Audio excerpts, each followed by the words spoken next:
ನಮಸ್ಕಾರ ಸ್ನೇಹಿತರೆ, ಕನ್ನಡದಲ್ಲಿ ಮಾಹಿತಿ ಯೂಟ್ಯೂಬ್ ಚಾನಲ್ಗೆ ತಮ್ಮೆಲ್ಲರಿಗೂ ಸ್ವಾಗತ. ಇನ್ನೂ ಯಾರು ನಮ್ಮ ಚಾನಲ್ನ ಸಬ್ಸ್ಕ್ರೈಬ್ ಮಾಡ್ಕೊಂಡಿಲ್ಲ ಅಂಥವರು ಸಬ್ಸ್ಕ್ರೈಬ್ ಮಾಡ್ಕೊಳ್ಳಿ. ನಾವು ಮಾಡುವ ಎಲ್ಲ ಯೂಸ್ಫುಲ್ ಕಂಟೆಂಟ್ ಮತ್ತು ಜಾಬ್ ಅಪ್ಡೇಟ್ಸ್ ಬಗ್ಗೆ ನಿಮಗೆ ವಿಡಿಯೋ ನೋಟಿಫಿಕೇಷನ್ ಬರುತ್ತದೆ. ಸೊ ಯಾವುದೇ ವಿಡಿಯೋ ಮಿಸ್ ಆಗುವುದಿಲ್ಲ. ಇವತ್ತಿನ ಈ ವಿಡಿಯೋ ಬಂದುಬಿಟ್ಟು RPF ಕಾನ್ಸ್ಟೇಬಲ್ ಎಕ್ಸಿಕ್ಯೂಟಿವ್ ರಿಕ್ವೈರ್ಮೆಂಟ್. ಸುಮಾರು 4208 ಹುದ್ದೆಗಳಿಗೆ ಅಧಿಸೂಚನೆಯನ್ನು ಹೊರಡಿಸಿದ್ದಾರೆ. ಸೊ ಇದರ ಫೀ ಸ್ಟ್ರಕ್ಚರು, ಆಮೇಲೆ ಸ್ಯಾಲ್ರಿ ವೇತನ ಯಾವ ಥರ ಇರುತ್ತೆ, ಸಿಲೆಬಸ್ ಏನಿರುತ್ತೆ, ಎಕ್ಸಾಮ್ ಪ್ಯಾಟರ್ನ್ ಯಾವ ಥರ ಇರುತ್ತೆ, ಆಮೇಲೆ ಫಿಸಿಕಲ್ಗೆ ಹೈಟು ವೇಟು ಯಾವ ಥರ ಇರುತ್ತೆ, ಇದನ್ನೆಲ್ಲ ಇವತ್ತು ನೋಡ್ಕೊಂಬರೋಣ. ಆಮೇಲೆ ಅರ್ಜಿಯನ್ನು ಹೇಗೆ ಹಾಕುವುದಂತ ನಾನು ತಿಳಿಸ್ಕೊಡ್ತೀನಿ.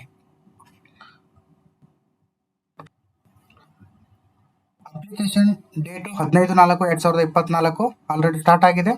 ಸೊ ಅಪ್ಲಿಕೇಶನ್ ಕೊನೆಯ ದಿನಾಂಕ ಬಂದುಬಿಟ್ಟು ಮೇ 14. ಆಮೇಲೆ ಪೇ ಮಾಡೋಕ್ಕೆ 15ನೇ ತಾರೀಕು ಲಾಸ್ಟ್ ಡೇಟ್ ಇರುತ್ತೆ, ಅಥವಾ ಮಾಡಿಫಿಕೇಷನ್ ಮಾಡೋಕ್ಕೆ ಲಾಸ್ಟ್ ಡೇಟ್ ಇರುತ್ತೆ. ಸೊ ಇದೊಂದು ಕಾನ್ಸ್ಟೇಬಲ್ ಹುದ್ದೆಗೆ ಪೇ ವೇತನ ಲೆವೆಲ್ 3ಯಲ್ಲಿರುತ್ತೆ. ಆಮೇಲೆ ಇನಿಷಿಯಲ್ ಪೇ 21,700 ರೂಪಾಯಿ ಸ್ಟಾರ್ಟ್ ಆಗುತ್ತೆ ಇನಿಷಿಯಲ್ ಪೇ. ಆಮೇಲೆ ಮೆಡಿಕಲ್ ಸ್ಟ್ಯಾಂಡರ್ಡ್ B1 ಇರಬೇಕು. ಏಜ್ ಲಿಮಿಟ್ ಬಂದುಬಿಟ್ಟು 18ರಿಂದ 28 ವರ್ಷ. Total vacancies 4208. ಹೊಸದಾಗಿ ಅಪ್ಲಿಕೇಶನ್ ಏನು ಹಾಕೋರು, ಇದನ್ನ ಇಂಪಾರ್ಟೆಂಟ್ ಇನ್ಸ್ಟ್ರಕ್ಷನ್ ಏನಂತಂದರೆ, ಅಕೌಂಟ್ ಕ್ರಿಯೇಟ್ ಮಾಡುವಾಗ ಏನು ನಂಬರು ಮತ್ತು ಇಮೇಲ್ ID-ನ ಹಾಕಿರ್ತೀರ ಅದನ್ನು ವಾಪಸ್ ಮಾಡಿಫೈ ಮಾಡೋಕ್ಕಾಗಲ್ಲ. ಸೊ ಅದನ್ನು ಹಾಕಿದ್ದನ್ನು ಚೆನ್ನಾಗಿ ನೆನಪಿಟ್ಕೊಳ್ಳಿ. ಸೊ ಯಾವುದೇ ಮಾಡಿಫಿಕೇಷನ್ ಮಾಡುವಂಥ ಅವಶ್ಯಕತೆ ಬರುವುದಿಲ್ಲ. ಏನಾದರೂ ಮಾಡಿಫಿಕೇಷನ್ ಮಾಡಬೇಕಂತ ಅಂದ್ಕೊಂಡ್ರೆ ಮಾಡಿಫಿಕೇಷನ್ ಫೀ ಆಫ್ RS 250 ಅವರು ಚಾರ್ಜ್ ಮಾಡ್ತಾರೆ. ಅದು ನಾನ್ ರಿಫಂಡೇಬಲ್. ಎಕ್ಸಾಮ್ ಪ್ಯಾಟರ್ನ್ ಯಾವ ಥರ ಇರುತ್ತಂತ ಇವರಲ್ಲಿ ತಿಳಿಸಿದ್ದಾರೆ. ಏನಂತಂದರೆ CBT ಎಕ್ಸಾಮ್ ಇರುತ್ತೆ, ಕಂಪ್ಯೂಟರ್ ಬೇಸ್ಡ್ ಟೆಸ್ಟು. ಆಮೇಲೆ ಸೆಕೆಂಡು ಫಿಸಿಕಲ್ ಇರುತ್ತೆ, ಫಿಸಿಕಲ್ ಎಫಿಷಿಯನ್ಸಿ ಟೆಸ್ಟ್ PET ಇರುತ್ತೆ. ಸೊ ನೆಗೆಟಿವ್ ಬಂದುಬಿಟ್ಟು 1/3 mark of every wrong answer ಇರುತ್ತೆ. ಅಂದರೆ 3 ತಪ್ಪಾದರೆ 1 ರೈಟ್ ಆಗಿದ್ದ ಆನ್ಸರು ತಪ್ಪಾಗುತ್ತೆ. ಸೊ ಈ ಥರ ಎಕ್ಸಾಮ್ ಪ್ಯಾಟರ್ನ್ ಈ ಥರ ಇದೆ. ಇನ್ನೊಂದು ಇಂಪಾರ್ಟೆಂಟ್ ಇನ್ಸ್ಟ್ರಕ್ಷನ್ ಏನಂತಂದರೆ, 10th ಮಾರ್ಕ್ಸ್ ಕಾರ್ಡಲ್ಲಿ ಯಾವ ಥರ ಇರುತ್ತೆ ಅದೇ ಥರ ನೇಮ್ನ ಎಂಟರ್ ಮಾಡಬೇಕು. ಸೊ ಇದು ನಿಮಗೆ ಹೆಲ್ಪ್ಫುಲ್ ಆಗುತ್ತೆ. ಇಲ್ಲ ಅಂತಂದರೆ ಮತ್ತೆ ಮಾಡಿಫಿಕೇಷನು ಚೇಂಜ್ ಮಾಡ್ಕೋಬೇಕಂತ ಅವಶ್ಯಕತೆ ಇರುತ್ತೆ. ಸೊ ಅದಕ್ಕೆ SSLCಯಲ್ಲಿ ಏನು ಕ್ಯಾಪಿಟಲ್ ಲೆಟ್ರಲ್ಲಿ ಇರುತ್ತಲ್ವ ಅದನ್ನೇ ನೀವು ಎಂಟರ್ ಮಾಡಬೇಕು. ಫ್ರೀ ಟ್ರೈನ್ ಟ್ರಾವೆಲ್ ಫೆಸಿಲಿಟಿ ಅಂತಂದರೆ SC ST ಕ್ಯಾಂಡಿಡೇಟ್ಸ್ಗೆ ಆನ್ ರಿಕ್ವೆಸ್ಟ್ ನೀವೇನಾದರೂ ಈ ಕಾಲ್ ಲೆಟರ್ ತೊಗೊಂಡು CBT ಅಂದರೆ ಕಂಪ್ಯೂಟರ್ ಬೇಸ್ಡ್ ಟೆಸ್ಟ್ ಆಗಲಿ, ಫಿಸಿಕಲ್ ಟೆಸ್ಟ್ ಆಗಲಿ, ಡಾಕ್ಯುಮೆಂಟ್ ವೆರಿಫಿಕೇಷನ್ ಆಗಲಿ, ಸೊ ಇವೆಲ್ಲದಕ್ಕೂ ನೀವು ಫ್ರೀ ಸ್ಲೀಪರ್ ಕ್ಲಾಸ್ ರೈಲ್ವೆದಲ್ಲಿ ಹೋಗ್ಬೋದು. ಈ ಒಂದು ಈ ಕಾಲ್ ಲೆಟರ್ನ ತೊಗೊಂಡು ಹೋಗಬೇಕು. ನಿಮ್ಗೆ ಯಾವುದಾದ್ರೂ ಡೌಟ್ ಇದ್ದರೆ ಅಥವಾ ಏನಾದರೂ ಮಾಡಿಫಿಕೇಷನು ಅಥವಾ ಎನಿ ಕ್ವೆರೀಸ್ ಇದ್ದರೆ ಈ ನಂಬರ್ ಕಾಂಟ್ಯಾಕ್ಟ್ ಮಾಡಿ. ಮೇಲ್ ಮಾಡೋದಾದರೆ ಈ ಮೇಲ್ಗೆ ಮೇಲ್ ಮಾಡಿ. ಈಗಾಗಲೇ ಹೇಳಿದಾಗೆ ಏಜ್ ರಿಲ್ಯಾಕ್ಸೇಷನ್ ಯಾವ ಥರ ಇರುತ್ತೆ ಅಂತಂದರೆ, SC ST ಕ್ಯಾಂಡಿಡೇಟ್ಗೆ 5 ವರ್ಷ ಸಡಿಲಿಕೆ ಇರುತ್ತೆ. ಆಮೇಲೆ OBCದವ್ರಿಗೆ 3 ವರ್ಷ ಇರುತ್ತೆ. UR ಮತ್ತು EWS ಎಕನಾಮಿಕಲಿ ವೀಕರ್ ಸೆಕ್ಷನ್ ಮತ್ತು ಅನ್ರಿಸರ್ವ್ ಕ್ಯಾಟಗರಿಯವರಿಗೆ 3 ವರ್ಷ ಇರುತ್ತೆ. OBC NCLದವ್ರಿಗೆ 6 ಇಯರ್ ಇರುತ್ತೆ. SC ST ಕ್ಯಾಂಡಿಡೇಟ್ಗೆ 8 ಇಯರ್ ಇರುತ್ತೆ ಟೋಟಲ್. ಅಂತಂದರೆ ಎಕ್ಸ್ ಸರ್ವಿಸ್ ಮ್ಯಾನ್ನಲ್ಲಿ SC ST ಆಗಿದ್ದರೆ 8 ವರ್ಷ ಸಡಿಲಿಕೆ ಇರುತ್ತೆ. ಫಿಮೇಲ್ ಕ್ಯಾಂಡಿಡೇಟ್ಸ್ ಇದ್ದರೆ 2 ಇಯರ್ ಇರುತ್ತೆ ಅನ್ರಿಸರ್ವ್ ಮತ್ತು EWS ಅಲ್ಲಿ. OBCಯಲ್ಲಿ 5 ವರ್ಷ, SC STಯಲ್ಲಿ 7 ವರ್ಷ ಫಿಮೇಲ್ ಕ್ಯಾಂಡಿಡೇಟ್ಗೆ. ಒಂದಷ್ಟು ಜನಕ್ಕೆ ಡೌಟ್ ಇರುತ್ತೆ, ಏನಂತಂದರೆ 18 to 28 ಓಕೆ, ಯಾವ ಡೇಟ್ನಿಂದ ಅಂತ ಕೇಳೋದಾದರೆ, UR ಮತ್ತು EWSದವ್ರಿಗೆ 2/7/1996ರಿಂದ, ಆಮೇಲೆ OBCದವ್ರಿಗೆ 2/7/1993ರಿಂದ, SC STದವ್ರಿಗೆ 2/7/1991ರಿಂದ, ಆಲ್ ಕ್ಯಾಂಡಿಡೇಟ್ಸ್ ಇವ್ರನ್ನ ಬಿಟ್ಟು ಜನರಲ್ ಮೆರಿಟ್ದವ್ರು ಬರೋರಿಗೆ 1/7/2006ರಿಂದ. ಅಂದರೆ ಇಲ್ಲಿ ಮಟ್ಟ ಇರಬೇಕು ಲಾಸ್ಟ್ ಇದು ಏಜ್ ಲಿಮಿಟ್. ಎಕ್ಸಾಮಿನೇಷನ್ ಫೀನ ನೋಡೋದಾದರೆ ಎಕ್ಸಾಮಿನೇಷನ್ ಫೀ ಬಂದುಬಿಟ್ಟು 500 ರೂಪಾಯಿ ಇರುತ್ತೆ. ಯು ಆರ್ ಮತ್ತು ಅದರ್ ಕ್ಯಾಂಡಿಡೇಟ್ಸ್ಗೆ for all candidates. SC ST ex service man female minority ಮತ್ತು EBC ಅಂದರೆ ಎಕನಾಮಿಕಲಿ ಬ್ಯಾಕ್ವರ್ಡ್ ಕ್ಲಾಸಸ್ ಅವ್ರಿಗೆ 250 ರೂಪಾಯಿ ಇರುತ್ತೆ.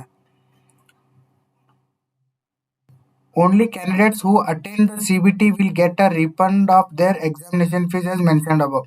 ನೀವು ಏನಾದರೂ CBT ಕಂಪ್ಯೂಟರ್ ಬೇಸ್ ಟೆಸ್ಟ್ ಏನಾದರೂ ಅಟೆಂಡ್ ಮಾಡಿದರೆ ನಿಮ್ಮ ಅಮೌಂಟು ವಾಪಸ್ ರಿಫಂಡ್ ಆಗತ್ತಂತ ಇಲ್ಲಿ ಮೆನ್ಷನ್ ಮಾಡಿದ್ದಾರೆ. ಸೊ ರಿಫಂಡ್ ಆಗುತ್ತೆ ಅಮೌಂಟು. ಅಪ್ಲಿಕೇಶನ್ ಹಾಕುವಾಗ ನೇಮ್ ಮತ್ತು ಬ್ಯಾಂಕ್ ಅಕೌಂಟ್ನ ಕೇಳುತ್ತೆ. ಸೊ ಕರೆಕ್ಟಾಗಿ ಫಿಲ್ ಮಾಡಿ. ಅದೇ ಅಕೌಂಟಿಗೆ 500 ಇದ್ದವ್ರಿಗೆ 400 ರೂಪಿ ಬರುತ್ತೆ.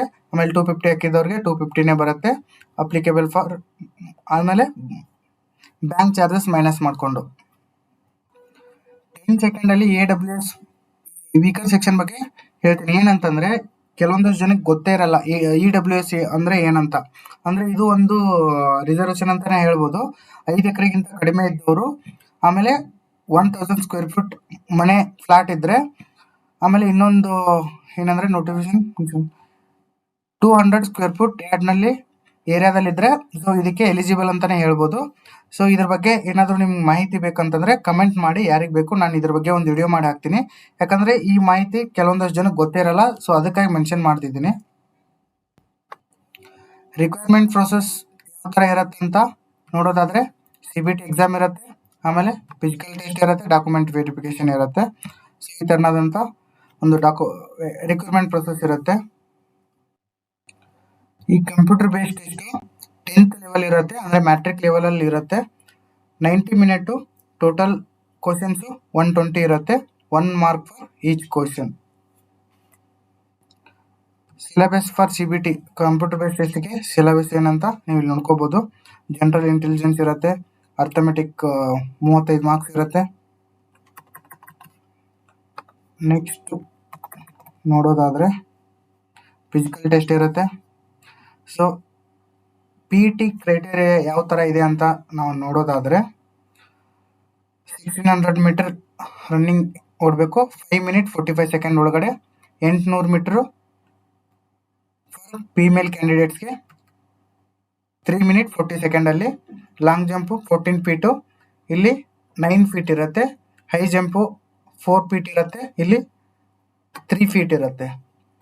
ಆಮೇಲೆ criteria for PMT are the under ಅಂತಂದರೆ ಹೈಟ್ನ ಆಮೇಲೆ ಚೆಸ್ಟು ನೋಡೋದಾದರೆ